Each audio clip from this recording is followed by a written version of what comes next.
Bonjour et bienvenue dans ce TP prise en main du matériel en électrocinétique. Alors l'objectif ici est de s'approprier l'utilisation du Virtual Bench et de la plaque d'essai à travers des manipulations du niveau secondaire. Et c'est parti. Alors, nous avons ici un Virtual Bench en fait qui est un multi-appareil. Ce multi-appareil, lorsqu'on le branche sur un PC via USB, c'est du plug and play, hein. Vous branchez le Virtual Bench et automatiquement une boîte de dialogue s'ouvre et s'affiche à votre écran une interface graphique qui vous permet justement de piloter les différents appareils contenus dans ce Virtual Bench. À savoir que, et j'insiste là-dessus, que tous les appareils sont indépendants les uns des autres.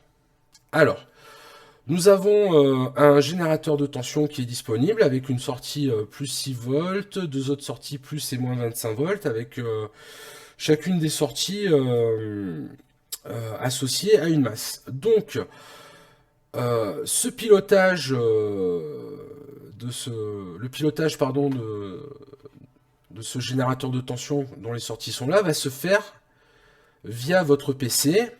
Ensuite, vous avez un multimètre numérique dont les entrées sont ici.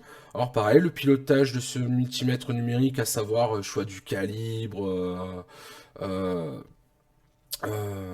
ça va se faire choix de la grandeur physique que l'on mesure, etc. va se faire ici grâce à l'interface. Ensuite, vous avez un générateur de signaux électriques avec les fonctions mathématiques sinusoïdales, signal carré, triangulaire, avec tension de décalage, etc. Alors c'est pareil, cet appareil, vous avez la sortie qui est là, avec la sortie F Gen, et il sera pilotable à l'écran grâce à cette partie. Et enfin, à disposition, un oscilloscope numérique dont les différents réglages sont pilotables encore une fois ici autour de l'écran, ici noir, hein, vous voyez deux sinusoïdes en haut, qui représentent justement l'écran de l'oscilloscope numérique. À savoir que les canaux 1 et 2 de l'oscilloscope numérique sont ici. Ensuite, on va utiliser une plaque d'essai qui permet donc de réaliser des circuits électriques à volonté, puisqu'en fait, grâce à des liaisons électriques, on n'a pas besoin de faire de soudure, et donc on peut défaire et faire à volonté des circuits électriques pour s'entraîner, analyser des signaux, etc., etc. Nous allons donc nous intéresser à l'étude d'un circuit en série, histoire de pouvoir déjà utiliser la plaque d'essai et utiliser le multimètre numérique et le générateur de tension. Ensuite, nous allons étudier un circuit en dérivation pour bien se rappeler comment bien placer l'ampèremètre pour réaliser la mesure d'une intensité. Ensuite, nous allons étudier un pont diviseur de tension qui est un outil puissant en électrocinétique, un pour résoudre des problèmes et deux pour récupérer une fraction déterminée d'une tension d'entrée.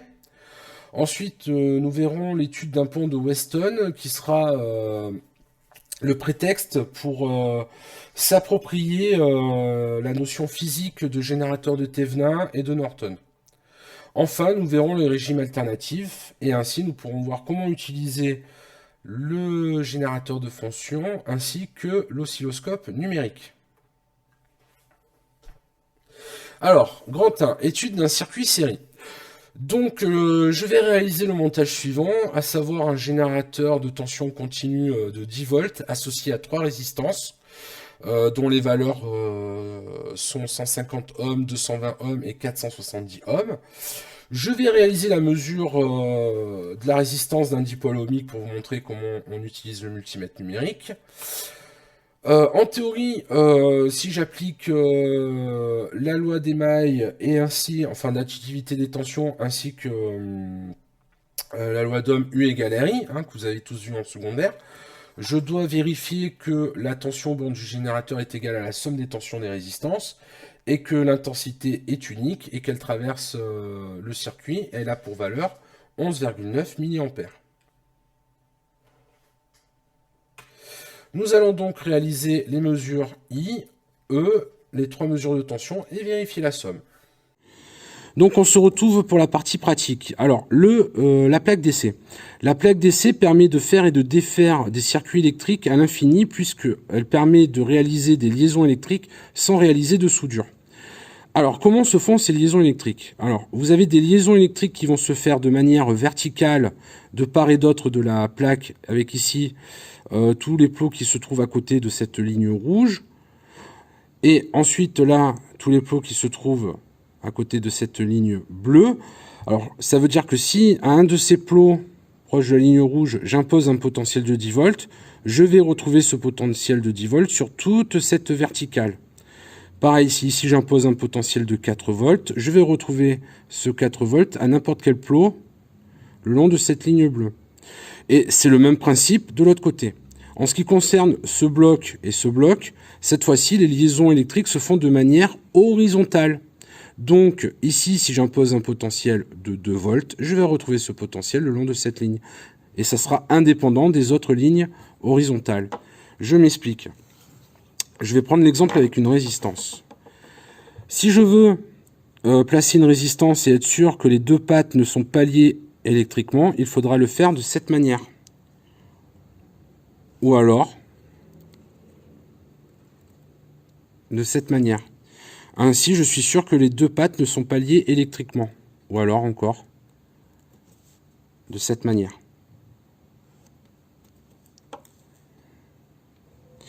Alors, on va prendre un exemple un peu plus compliqué avec donc un ampli hop. Voilà, donc l'ampli hop, lui, il a 8 pattes. Et ces 8 pattes, si on veut qu'elles soient indépendantes électriquement les unes des autres, le seul moyen, c'est de le placer ici au centre. Et là, vous voyez, vous êtes sûr d'avoir vos 8 pattes de l'ampli hop qui sont indépendantes. Alors maintenant, si je veux relier deux résistances entre elles via une liaison électrique, je peux prendre cet exemple. Sur une ligne, vous allez placer la patte de la première résistance. Voilà. Et juste à côté, vous pouvez prendre n'importe quel plot de cette ligne. Et bien là, vous allez créer une liaison électrique entre ces deux pattes des deux différentes résistances. Voilà. Maintenant, pour alimenter votre circuit électrique que vous allez réaliser ou envoyer un signal, si par exemple pour vous envoyer un quadripole, la meilleure chose à faire, c'est de bien définir par un code couleur le potentiel entrant et la masse.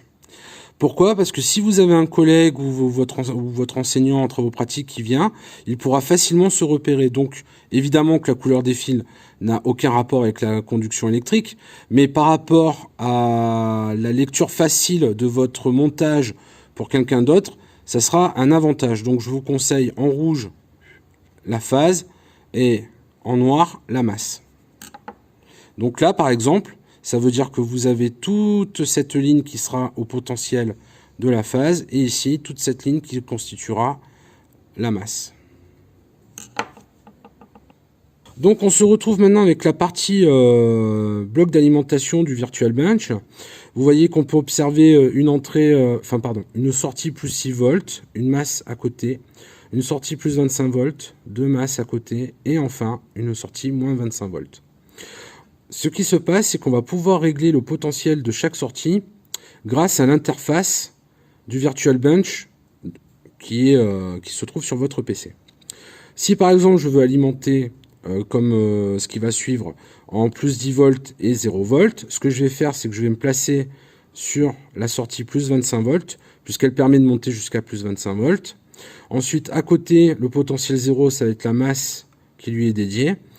Et je vais pouvoir régler la sortie plus 25 volts sur 10 volts grâce à l'interface sur le PC. Donc voici l'interface sur votre écran du PC qui correspond à la partie bloc d'alimentation.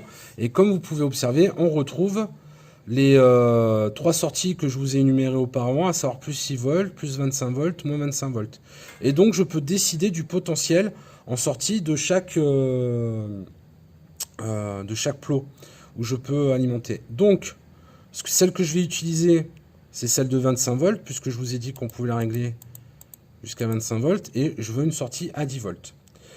Et pour pouvoir alimenter, il va falloir que j'appuie ici sur l'interrupteur virtuel qui veut dire mise en route du bloc d'alimentation.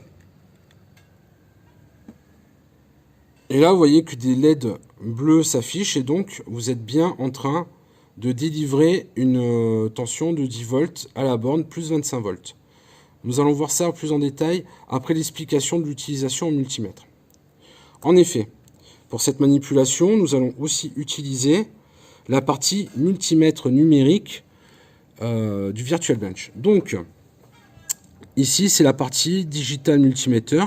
Et ce que vous retrouvez comme entrée, c'est les mêmes que ce que vous retrouvez sur un multimètre classique que vous avez déjà utilisé dans le secondaire. Donc, on va avoir la borne V, la borne COM et les deux bornes MA et A qui correspondent pour grand A ici une mesure d'ampérage qui peut être à 10 ampères maximum, et pour gagner en précision et donc changer de calibre, vous avez l'entrée ici milliampères pour les intensités. Le réglage de tout ce qui est calibre, type de tension ou d'intensité qu'on mesure si on est en régime variable ou en régime continu va se faire grâce à l'interface qui se trouve sur l'écran du PC. Et cette fois-ci, on est sur cette partie en bas à droite du PC. Et donc vous allez pouvoir choisir ici si vous mesurez en continu, alternatif, continu, si vous êtes en train de mesurer la résistance d'un dipôle ohmique ou la continuité d'un courant sur un composant. Donc, je reviens ici en continu. Je vais faire un premier exemple avec les mesures de résistance. Alors, si je veux mesurer la résistance d'un dipôle ohmique, il faudra sortir ce dipôle ohmique du circuit électrique. Il faudra ici se retrouver sur la borne V et COM. Pour réaliser une bonne mesure, il vous suffira ici donc, puisqu'on mesure une résistance, de cliquer sur le symbole qui représente les ohms. Et ici, pour être sur le bon calibre, soit vous faites auto, sinon si vous voulez gagner en précision. Alors, on a une résistance de 266 ohms. Donc vous savez que le calibre doit toujours être supérieur à la valeur de la mesure. Voilà, et supérieur et plus proche. Ainsi, je n'abîme pas le multimètre. Et ainsi, j'ai la mesure la plus précise possible. Alors là, vous êtes en auto, donc normalement, il a déjà choisi automatiquement le bon calibre. Donc on va voir si on retrouve la même mesure en se mettant sur 1 kOhm en niveau précision. Et oui, c'est le cas. Donc il avait bien fait son travail en tant que logiciel. Et si je prends 100 kg, regardez ce qui se passe. Vous perdez en précision. Voilà, vous n'avez plus que 3 chiffres significatifs. Alors que si j'étais sur... Quand j'étais sur 1 kOhm, vous voyez, vous avez 5 chiffres significatifs et une imprécision sur le dernier chiffre au final. Donc pour ce premier circuit électrique, voici comment faire. Alors tout d'abord au potentiel de sortie ici, plus 25 volts et la masse.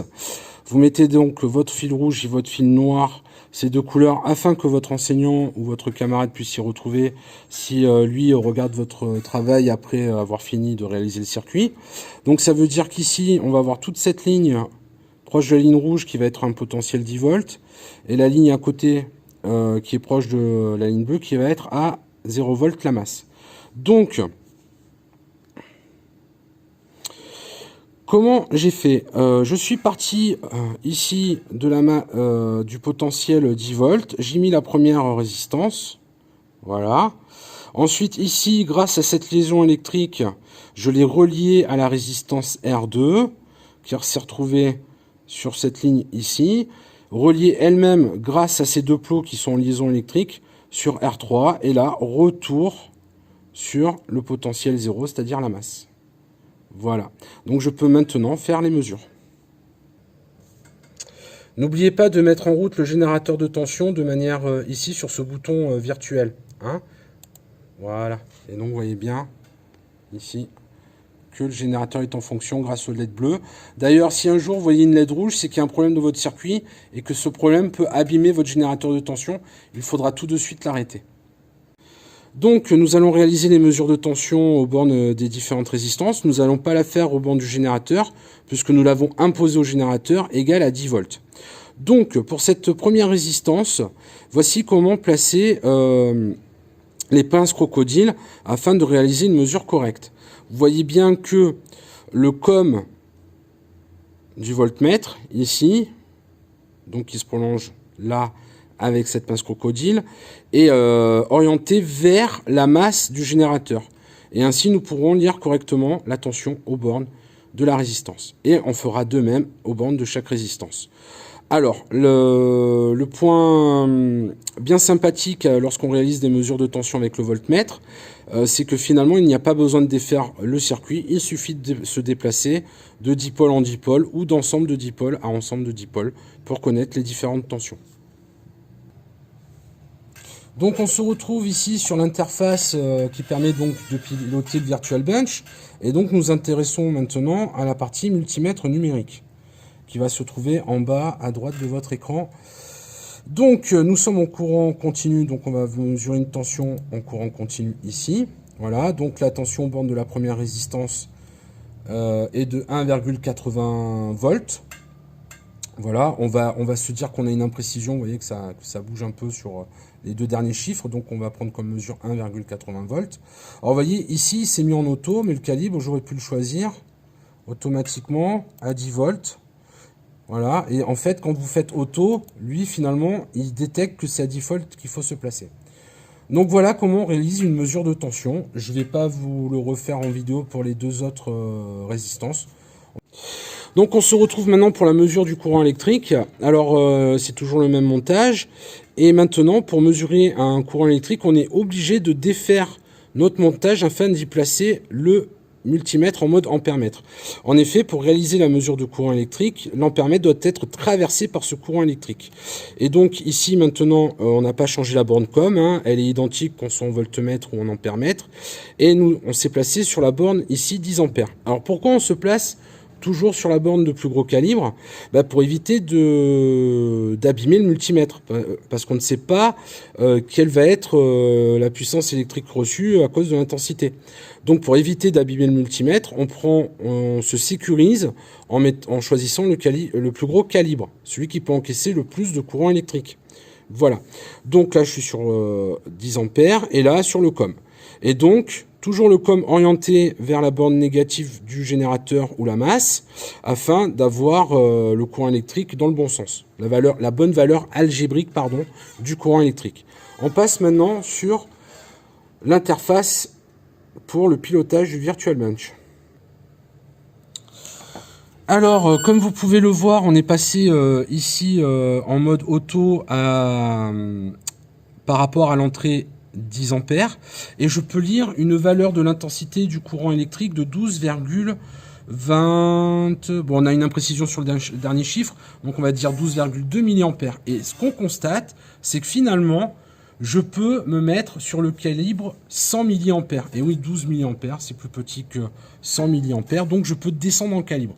Et donc, je vais changer d'entrée. J'étais sur l'entrée 10 ampères. Là, vous ne le voyez pas à la vidéo, mais je suis en train de le faire. Je me mets sur l'entrée 100 milliampères. Et là, je perds la mesure. Normal, puisqu'il faut maintenant ici régler en auto. Alors, je vais remonter un peu l'écran. Enfin, la caméra, pardon. Voilà. Donc ici, je suis sur la borne 100 milliampères. Et vous voyez, j'ai une meilleure précision de la mesure. Et est-ce que je peux encore descendre en précision ou pas? Est-ce qu'il existerait un calibre 20 milliampères, par exemple? Non, j'ai 10 milliampères ou 100 milliampères. Donc là, quand vous faites auto 100 milliampères, ce que fait le PC, enfin l'algorithme, pardon, c'est qu'il arrive à détecter et à se mettre en 100 milliampères. Je peux le faire ici de manière manuelle, voilà. Et vous voyez, on a exactement le même résultat. Donc, on a une intensité du courant électrique égale à 12,13 milliampères. Donc, retour de la manipulation. Donc, nous avons mesuré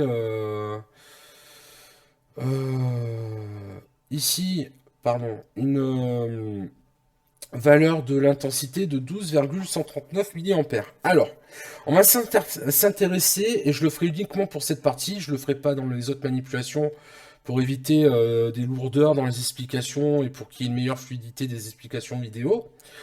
Donc lorsqu'on réalise une mesure, il y a une incertitude sur cette mesure et elle vous est donnée par le fabricant de l'instrument de mesure. Donc l'incertitude sur la mesure de l'intensité est égale à 5% de la lecture plus 10 digits. Alors concrètement, ça veut dire quoi? J'ai réalisé une mesure de 12,139 mA, d'accord? Je multiplie par 5%, en arrondissant à 3 chiffres après la virgule, ça me fait 0,607. 10 digits du dernier digit, ça fait 0,010 mA. Et donc l'incertitude, elle va être de 0,617 mA. Concrètement, cela veut dire que I est égal à 12,139 plus ou moins 0,617 mA. Et donc I est compris entre 11,522 mA et 12,756 mA. Et on avait prévu en théorie, une intensité égale à 11,9 mA. On est dans l'intervalle, donc on a vérifié la mesure. En ce qui concerne la loi d'additivité des tensions, elle a été observée. Si vous faites l'addition, vous retrouvez bien celle du générateur. Maintenant, 2. Étude d'un circuit en dérivation. Donc je vous rappelle que le prétexte ici est de bien placer l'ampèremètre afin de bien réaliser les mesures. Alors pour rappel, ici on peut observer la branche principale. La branche principale, c'est celle qui contient le générateur de tension. Les branches secondaires sont les autres. À savoir que ici on a un nœud où la somme algébrique des intensités est nulle. Alors qu'est-ce qu'un nœud? C'est un endroit du circuit où on retrouve au moins 3 fils qui y arrivent. Voilà. Et donc là on peut voir que nous avons I qui arrive du générateur, puis ici au nœud, une partie de l'intensité qu'on va nommer I1 va passer à travers la résistance R1 et une autre à travers la résistance R2. Puis ils vont se rejoindre à cet autre nœud ici pour retourner au générateur. Donc en théorie, nous savons que la tension est égale aux bornes de chaque branche et qu'au nœud, je dois vérifier I égale I1 plus I2. Nous allons donc réaliser les mesures suivantes. Donc on se retrouve ici pour le montage en dérivation. Donc pour ce montage, il faut garder à l'esprit les règles de comment s'établissent les liaisons électriques et y aller boucle par boucle. Donc première boucle, il y a une résistance, donc je pars de la bande positive. Voilà, tac. Ensuite le fil, relié électriquement ici à la résistance. Cette deuxième patte de résistance liée électriquement à ce fil, retour à la bande négative. Et pour placer la deuxième résistance, ben c'est très simple en fait, votre deuxième boucle ici. Là, vous avez le nœud. Et ici, vous y ajoutez à ce... Enfin, ce nœud est constitué donc de la patte de la dernière résistance ici. Et vous avez un autre nœud de l'autre côté constitué avec l'autre patte de cette résistance. Et je referme ici le circuit. Donc, pour faire les mesures de tension, c'est assez simple, je ne vais pas le refaire, c'est comme dans la première vidéo. Par contre, si je veux pas me tromper et faire les bonnes mesures d'intensité, il faut garder le caractère intrinsèque de ce qui définit un nœud. Un nœud, c'est un endroit où arrivent au minimum 3 fils. Et à ce nœud, on doit vérifier que la somme algébrique des intensités est nulle. Donc, c'est parti. Alors, en général, les étudiants, pour mesurer l'intensité qui sort du générateur, eh ben, pour eux, c'est assez simple, il n'y a jamais d'erreur. Hein, il suffit de placer l'ampèremètre entre le fil rouge, qui est la sortie du générateur, et le fil blanc ici. Et vous avez l'intensité qui sort du générateur. Par contre, dès que les étudiants veulent mesurer les intensités traversées par les résistances, j'ai observé plusieurs erreurs. Alors, il faut bien avoir à l'idée qu'il faut mesurer l'intensité qui traverse les différentes résistances. Donc, si je veux garder le caractère du circuit à travers la définition du nœud, je suis obligé ici d'ajouter un fil. Voilà, puisqu'ici, j'ai bien 3 fils qui arrivent, le fil blanc, la patte de la dernière résistance ici, et ce fil bleu, qui va en fait relier ici à la résistance. Et c'est donc entre ce fil bleu et la résistance que je vais pouvoir placer l'ampèremètre afin de mesurer, par exemple, I1, intensité du courant électrique qui traverse la résistance R1. Donc je place ici l'ampèremètre.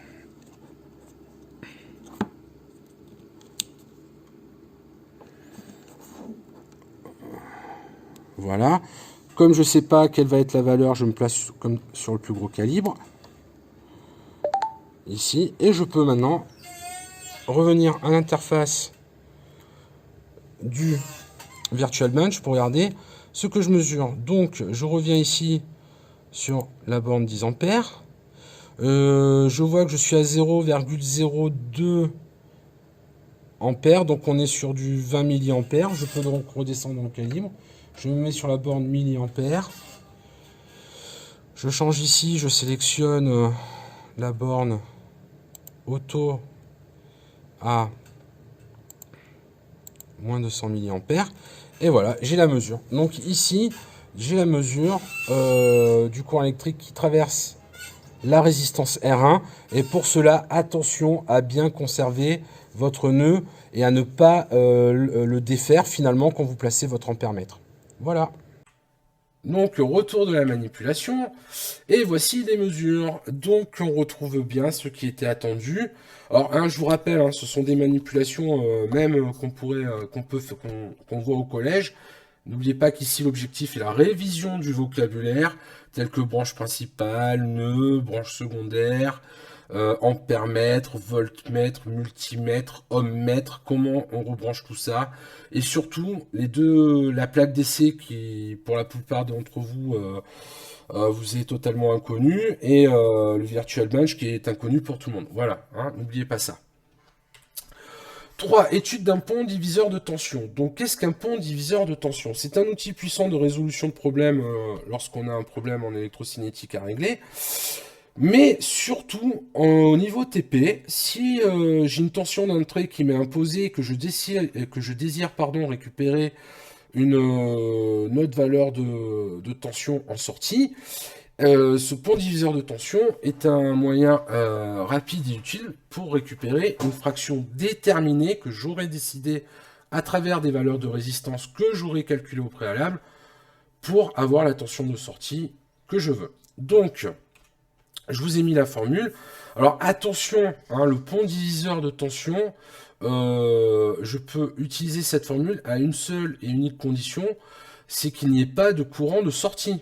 S'il y a un courant de sortie, j'ai un nœud, et à ce moment-là, la formule du pont diviseur de tension n'est plus valable. Alors ici, je l'ai fait avec une résistance R1 de 1 kΩ et une résistance R2 de 470 ohms.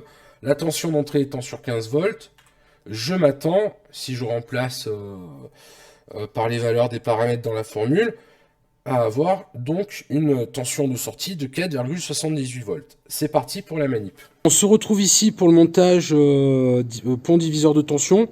Ça va être très rapide, puisque je vous ai déjà expliqué dans les deux autres manipulations comment réaliser un circuit électrique. Mais bon, c'est parti. Ici, fil rouge, potentiel à 10 volts, relié à R1 1 kΩ. 1 kΩ ici est lié électriquement à R2 de 470 ohms grâce au plot ici qui se retrouve sur cette ligne. Ensuite, là, par un fil, je ferme le circuit en revenant à la masse, ou ce qu'on appelle la borne négative. C'est parti pour la mesure de la tension aux bornes de R2. Il suffit, sans défaire son montage, de placer donc la borne V et COM du multimètre au bon endroit, à savoir ici flèche qui pointe de la tension UR2, et ici orienté vers la borne négative ou la masse de votre générateur, puisque celle-ci correspond à la borne COM. On passe sur donc l'interface pour pouvoir réaliser une bonne mesure. Donc j'étais en ohmmètre parce qu'avant j'ai vérifié la valeur d'une résistance pour mon montage. Donc on va se mettre ici en tension continue. Voilà, donc il a fait auto, mais j'aurais pu moi-même ici me dire, bon, je suis à 4,78, est-ce que je peux avoir une meilleure... il faut se placer à 10 volts pour le choix du calibre. Bon, ça change pas, donc on retrouve bien 4,78 volts. On a bien récupéré une fraction de la tension d'entrée. 4. Étude d'un pont de Weston. Alors, le but est de montrer expérimentalement que dans un circuit de la figure 3, que donc vous avez sous les yeux, pont de Weston, Le réseau dipolaire AB qui alimente la résistance grand R est équivalent à une source de tension modélisée par un schéma de Thevenin ou une source de courant modélisée par un schéma de Norton. Donc, si je prends la représentation de Thevenin, tout ce qui se trouve entre les points A et B donc, peuvent être ici modélisés par un générateur de tension de Thevenin et une résistance équivalente AB, résistance de Thevenin. Alors, vu des points A et B, la résistance équivalente de Thevenin, c'est donc... je vais pas m'étendre sur le calcul. Si vous voulez redémontrer cette formule, vous le faites. Moi, ici, l'important, c'est de vous montrer la notion physique du générateur de Thevenin et de Norton. Et que par des mesures en travaux pratiques, on va retomber sur nos pieds. Donc, la valeur de la résistance équivalente ici. Nous avons aussi la représentation de Norton, où cette fois-ci, on va avoir un générateur de courant en parallèle avec la résistance de Norton. À savoir que la résistance de Thevenin et de Norton, c'est la même. Voilà. Donc, avec ici les données grand E égale 8 volts, R1 270 ohms, etc., etc., en théorie, je dois trouver une tension de Thevenin de 5,74 volts, une résistance équivalente, qui est donc à la fois la résistance de Thevenin et de Norton, de 360 ohms, et l'intensité de Norton est de 15,9 mA. Alors, pour retrouver la résistance de Norton, j'ai simplement utilisé la loi d'Ohm entre EAB, RAB et IN. Donc, ce qui est important d'avoir en tête, c'est que la tension de Thevenin, c'est la tension à vide. C'est-à-dire que vous enlevez ici la résistance grand R, et la tension UAB va être simplement votre tension de Thevenin. C'est comme ça qu'on arrive à la calculer. Et nous, on va la mesurer en TP.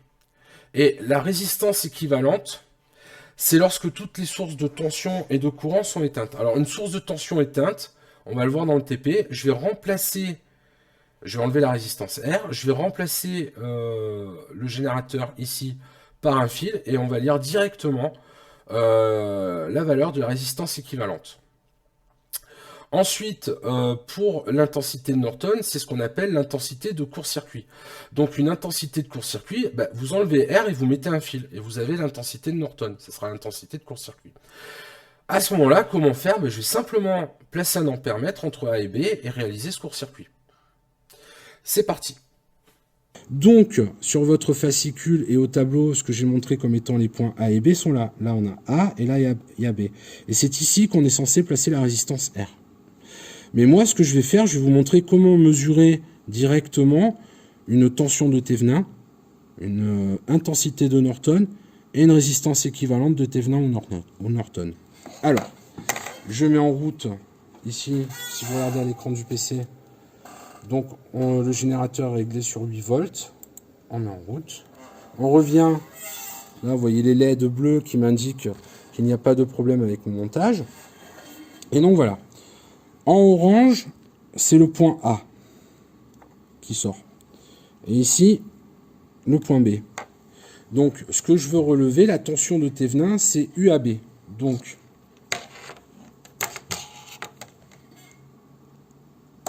je me place comme ceci. Voilà. On se place courant continu. Et le résultat attendu était 5,8 volts. Et on retrouve E Thevenin égale 5,74 volts. On revient à notre circuit. Maintenant, qu'est-ce qu'une intensité de Norton? Une intensité de Norton, c'est l'intensité de court-circuit, c'est-à-dire que c'est l'intensité tout simple quand j'ai un fil comme cela. Et l'intensité de Norton, elle est dans ce fil.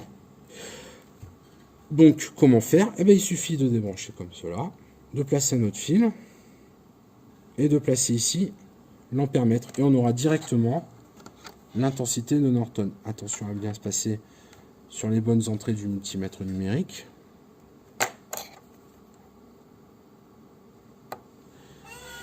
on est en continu. Résultat attendu, c'était, il me semble, 16,5 mA, et on se retrouve ici avec une intensité de Norton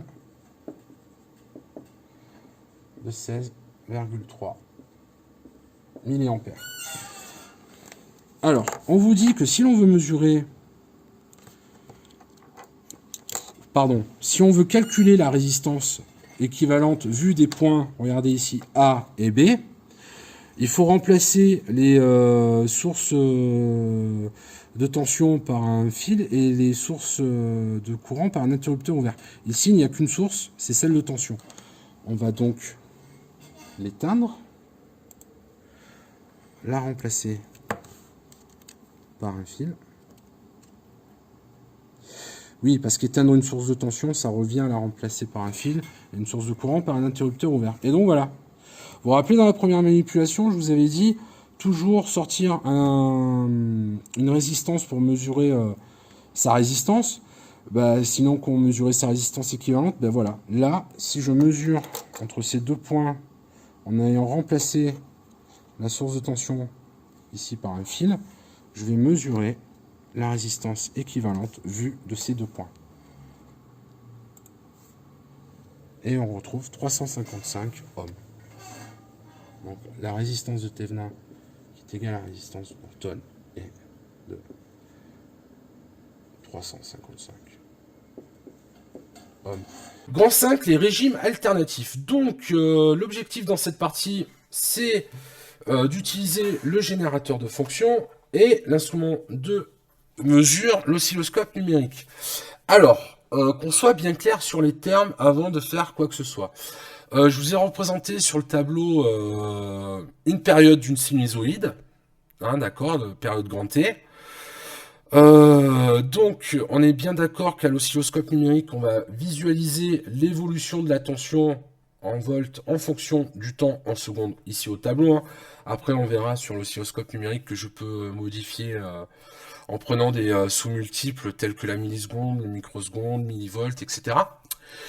Et un petit rappel des faits. Alors, ici, je vous ai fait comment dire déjà, l'allure, voilà, l'allure de U de T. En sachant que U de T, c'est Umax cos oméga T plus phi. Alors, Umax, lorsqu'on résout des problèmes, on appelle ça l'amplitude du signal. D'accord? Mais attention, lorsqu'on utilise l'oscilloscope numérique ou si on est en travaux pratiques, souvent, l'amplitude, c'est aussi l'amplitude pic à pic. Donc attention à bien employer les bons termes quand vous réalisez les mesures, quand vous faites votre rapport de travaux pratiques ou quand vous discutez avec un camarade ou avec moi-même. Donc, oméga, c'est la pulsation du signal qui est liée à la fréquence du signal par la relation oméga égale 2πf.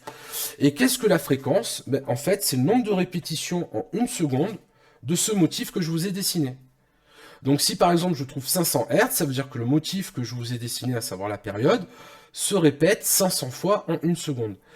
Qu'est-ce qu'une période? La période, c'est donc égal à l'inverse de la fréquence. Alors, rappel, pulsation en radians par seconde, petit t en seconde, f en hertz, le hertz c'est des secondes moins 1, la période grand T en secondes, et la période, c'est le plus court, c'est le temps le plus court entre deux instants parfaitement identiques lorsqu'on observe un phénomène périodique, c'est-à-dire qui se répète. Donc, à intervalle de temps constant. Donc cet intervalle de temps minimum entre deux phénomènes exactement identiques, donc c'est la période. Hein, par exemple ici, je vous ai fait la sinusoïde, elle part à partir du moment où elle devient positive sur un front montant, d'accord? Et là, je l'ai arrêtée avant qu'elle devienne positive sur un front montant. Donc, voilà pour le vocabulaire. Ici, je vous ai fait la phase à l'origine. Alors, vous verrez, alors on va voir, lorsque je vais vous faire la capture d'écran du Virtual Bench et que je vais générer des fonctions, qu'on peut régler ce qu'on appelle le trigger. Le trigger va déterminer la phase à l'origine de l'observation du signal. À savoir que cette phase à l'origine, admettons que le signal au temps t égale 0 ne démarque ici, vous voyez là où je pointe la flèche, Ici, vous avez petit delta t. Ben, vous appliquez cette formule. Alors, d'où vient cette formule, hein? C'est un rapport de proportionnalité, en fait, hein, tout simplement. À savoir que la phase sur un cycle de pi est égale au décalage delta t sur une période grand T. Voilà d'où ça vient. Après, le plus ou moins, c'est si votre signal est en avance ou en retard. Donc, bah tiens, voilà. J'en ai parlé en avance. Là, on voit le principe, hein. Voilà. Alors, ce principe que je viens de vous énoncer est aussi valable pour mesurer le déphasage entre deux signaux, hein. On va le voir quand on fera les régimes forcés. Donc, je vais passer en mode capture d'écran du Virtual Bench et étudier, générer un signal sinusoïdal et l'étudier, générer un signal triangulaire, l'étudier, un signal carré et l'étudier. C'est parti pour la manip. Petit aparté avant de se rendre sur le Virtual Bench, enfin d'utiliser pardon le Virtual Bench. Voilà, donc là j'ai un générateur de signaux, un générateur de fonctions, et là j'ai un oscilloscope numérique. Donc le Virtual Bench lui contient les deux. Donc souvent les étudiants tombent dans le piège de se dire que le Virtual Bench c'est une seule et même machine, et des fois ils trouvent ça bizarre d'envoyer un signal à soi-même. Ils le voient comme ça, ils n'arrivent pas à s'imaginer que vraiment le Virtual Bench c'est différentes parties qui sont indépendantes. Et donc voilà, je fais cet aparté pour montrer que là j'ai un générateur de fonctions, signal triangle, carré, sinusoïdal. Et là, j'ai un oscilloscope. Bon, je peux, par exemple, faire un zoom sur le temps pour décider d'afficher une période et demie, deux périodes, ou beaucoup plus. Voilà.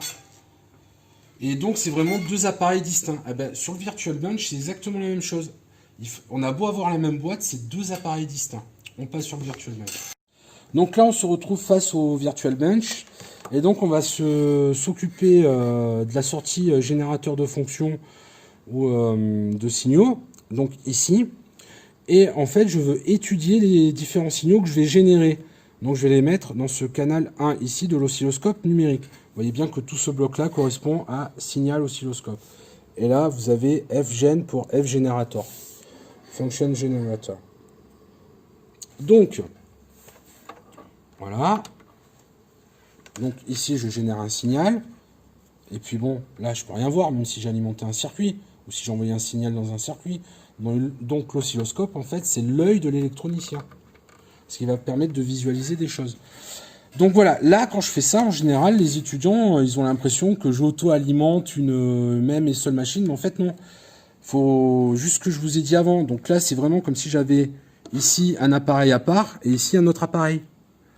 Donc à savoir l'oscilloscope numérique et ici un générateur de fonctions. On se retrouve via une capture d'écran sur l'utilisation directe de l'interface du Virtual Bench. Et je vais donc bien expliciter comment fonctionne ici sur votre droite la partie générateur de fonctions. On va générer des signaux, comme vous pouvez voir ici, soit un signal sinusoïdal, carré ou triangulaire, ou même continu. Mais bon, dans ce cas-là, c'est pas très intéressant. Ensuite, nous avons ici vraiment ce que vous voyez à l'écran avec cette ligne rouge, l'écran de l'oscilloscope numérique. Et donc, nous pouvons régler les différents canaux de cet oscilloscope numérique. Ici, vous observez un petit carré rouge qui est le canal 1 de l'oscilloscope. Ici, le canal 2, juste en dessous. Donc, je vais expliciter ça. On peut régler donc directement le nombre de volts par division ou le temps par division. Hein, puisque je vous rappelle qu'un oscilloscope, c'est la visualisation de l'évolution d'un signal électrique au cours du temps. Ah ben c'est parti. Donc, je vais régler un premier signal, on va dire à 5000 Hz. La fréquence, vous réglez. Ensuite, comparé à mon exemple dans le PowerPoint, je vais ajouter une tension de décalage ici, vous la voyez déjà, de 2 volts. Et En général, les étudiants font ça, et puis ils m'appellent, ils me disent, monsieur, ça fonctionne pas. Bah, ça fonctionne pas tout simplement parce qu'il ne faut pas oublier de mettre sous tension votre générateur de fonction, même si c'est de manière virtuelle. Donc on pilote à distance, on appuie ici, et voilà. Et donc vous pouvez observer ici une belle sinusoïde, hein, que c'est nous qui avons réglé, avec donc de 5000 Hz, d'amplitude qui va de moins 2 volts à plus 6 volts, puisqu'elle oscille autour de la valeur moyenne 2 volts la tension de décalage. Et à partir de là, je vais vous montrer quelques réglages que l'on peut faire. Donc, le premier réglage le plus simple, c'est d'appuyer ici sur Auto. Puis automatiquement, il vous règle l'oscilloscope de la manière dont le logiciel pense que c'est le plus intéressant. Vous apprendrez par expérience qu'il vaut mieux le régler par soi-même. Donc, je retourne par défaut. Donc, ici, vous avez le trigger. Donc, en fait, vous réglez ce qu'on appelle la phase à l'origine des temps. Je m'explique. Si j'augmente ici le trigger, par exemple, vous voyez que la tension se décale, et au centre de l'écran de votre oscilloscope, vous voyez que le démarrage se fait sur un front ascendant à une certaine valeur que vous avez déterminée ici, à savoir 1,25 volts. Donc si vous l'augmentez, vous décalez le démarrage de l'oscilloscope à un franc montant de la sinusoïde à 3,19 volts. Donc en fait, que fait l'oscilloscope? Il balaye sur la base des temps et vous affiche une superposition, un enchaînement pardon, d'écran qui démarre à 3,19 volts. Vous pouvez le régler ici par exemple à 0 sur un front montant et vous aurez ici donc le démarrage de la sinusoïde lorsqu'elle devient positive. Donc, on va passer sur le réglage base de temps ici. Alors, vous voyez que si vous diminuez le nombre de secondes par unité sur l'axe des abscisses, on fait ce qu'on appelle un zoom sur le temps. Voilà. Et là, je dézoome sur le temps. Voilà. Donc là, je suis à 200 microsecondes par division. Là, je suis à 100 microsecondes par division, etc. Vous pouvez aussi décider du nombre de volts par division. Donc là, on est sur l'axe des ordonnées. Voilà. Et je vous dis, il vaut mieux se passer ici de la configuration auto et de faire son réglage soi-même. Vous verrez par la suite que ainsi on détermine les meilleures conditions pour réaliser des mesures. Je vais aller sur le canal 1, vous montrer les différents réglages. Alors déjà, ici vous avez le réglage du 0. Vous voyez ? Donc c'est beaucoup plus pratique que sur un oscilloscope avec un potentiomètre pour régler le 0, puisque là vous pouvez être précis et vraiment imposer correctement le 0 de votre graphique. Ensuite, souvent évitez ce piège, là vous avez atténuation de la sonde, des fois vous avez des étudiants qui sont sur x10 et donc les mesures sont complètement faussées, donc vérifiez d'être bien sur x1. Et ici vous avez CC et CA. Alors qu'est-ce qui différencie CC et CA? Alors CC, vous avez la vision totale, parce que je vous rappelle qu'un oscilloscope numérique et un oscilloscope tout court, c'est l'œil de l'électronicien, puisqu'en électricité on ne peut rien voir, on est en face de nous un circuit, puis bon, on réalise des mesures, alors que l'oscilloscope nous permet de visualiser ce qui se passe. Là, si vous êtes en CC, vous allez observer le signal directement, sans aucune modification. Alors que si vous pointez ici sur CA, il va vous éliminer la composante continue. C'est-à-dire que CA, vous n'avez que la composante alternative qui va être affichée. Donc on se place ici sur CA. Et vous avez le canal 2, si vous avez un deuxième signal, que vous pouvez observer avec les mêmes réglages. Donc pour les curseurs, ici vous avez plusieurs types, temps, suivi, tension, manuel. Donc par exemple, si je veux mesurer une différence de temps, ici j'affiche les curseurs temps. Là j'ai choisi, vous voyez sur la voie 1, il ne m'affiche pas la voie 2, parce qu'il n'y a pas de signal en voie 2 tout simplement. Ensuite, imaginons que je veuille mesurer la période du signal. Donc je vous expliquais qu'une période c'était le temps le plus court entre deux instants qui se répètent exactement à l'identique. Donc on prend 2 francs, on va se mettre d'accord. Ici, descendant, quand ça passe par 0. Donc c'est ici et là. Et là, vous allez voir, le delta X vous affiche 200,05 microsecondes. Et il vous fait le calcul directement 1 sur delta X. Et on peut lire qu'on a 4998 Hz. Ça tombe bien, on l'a réglé à 5000 Hz. Ça veut dire que j'ai vraiment bien placé mes curseurs et qu'on a une précision plutôt assez rigoureuse lorsqu'on utilise les curseurs de temps. Je peux aussi utiliser, je vais vous montrer, là je vais désactiver les curseurs de temps. Hop. Alors vous faites désactiver. Après vous n'êtes pas obligé, hein, imaginons que vous êtes sur temps, vous voulez faire une tension. Alors là, vous voyez, vous avez des curseurs. Savoir que les curseurs vont de la couleur d'une couleur identique à la couleur assignée au canal d'analyse. Donc là, par exemple, je peux placer mon curseur entre ici, la valeur minimale, pardon, et la valeur maximale.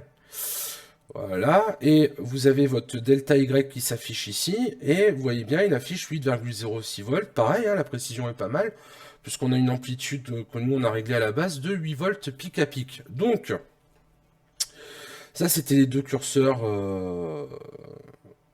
donc basés sur l'axe des abscisses, donc le temps, et l'axe des ordonnées, donc la tension. Ensuite, le suivi, il est là. Alors le suivi, c'est quand vous voulez vraiment rester sur la courbe que vous êtes, le signal électrique donc représenté par la courbe, et vous voulez faire une analyse des mesures, etc. Et vous voulez être super précis. Donc là, regardez, je me déplace, je suis vraiment sur la courbe. Donc là, par exemple, là, je suis vraiment à la fois à une valeur nulle de la tension, j'en suis sûr puisque je suis sur la courbe. Et là, pareil, hop, je me déplace vraiment sur la courbe. Voilà. C'est-à-dire qu'en fait, ici, là, vous voyez bien que les curseurs forment à l'endroit voulu une croix, et cette croix, eh ben, elle est exactement tout le temps sur la courbe. Donc vous êtes vraiment, si vous voulez, vous avez l'abscisse et l'ordonnée, donc la tension et le temps, vraiment qui sont fidèles à la courbe. Et là, vous voyez, je retrouve la période, la fréquence qui m'est donnée directement. Bon, alors, voilà. Donc ça dépend ce que vous voulez mesurer, hein. Mais ça on verra plus tard lorsqu'on fera la charge et la décharge condensateur et bobine.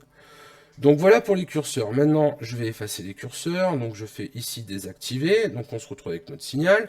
Voilà, bon, vous vous rappelez, je vous avais dit on va mettre différents signaux, mesurer la valeur efficace, la fréquence et l'amplitude, pic à pic. Alors, pour pas avoir tout le temps à servir des curseurs et pour être très, très précis, il existe un onglet ici, règles. Vous voyez, paramètres de mesure, je clique dessus. Et là, il m'affiche oscilloscope. Et là, il n'y a que la voie 1. Mais si j'avais un signal en voie 2, j'aurais le choix aussi de la voie 2. Et là, il me propose d'afficher l'amplitude pic à pic, la valeur minimale, moyenne, maximum, d'afficher directement la période ou la fréquence, etc. Donc si vous voulez directement avoir la fréquence, bah, vous appuyez, vous cliquez sur ici. Donc c'est bien fait, hein, vous voyez, tout ce qui est lié à la tension est regroupé, tout ce qui est lié au temps est regroupé ici. Donc là, moi je veux afficher la fréquence. Ensuite, je veux l'amplitude pic à pic et je veux la valeur efficace, VF. Voilà. Donc, pour un signal sinusoïdal que moi j'ai réglé ici à 5000 Hz, on retrouve bien les 5000 Hz. L'amplitude pic à pic, on retrouve les 8 volts à l'incertitude près de la mesure. Et la valeur efficace, c'est 2,90 volts. Et attendez, carrément, j'avais oublié, il nous faut la valeur maximale. Donc le maximum ici, vous cliquez, voilà. Et je vous laisse vérifier que la valeur efficace dans le cas d'une sinusoïde, ça va être la valeur maximale, divisée par racine carrée de 2. et vous retombez sur 2,90.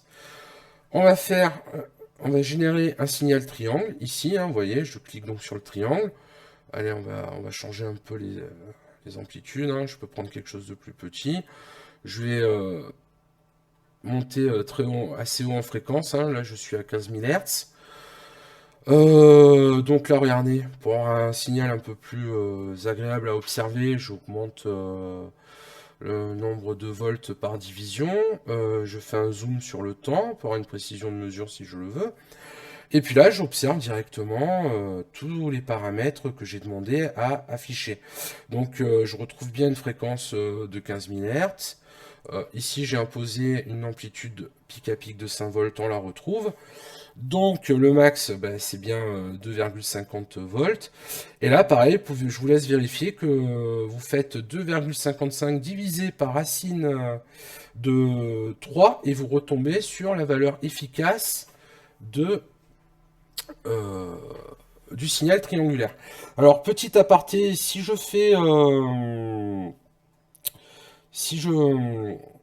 devais définir ce qu'est une tension efficace,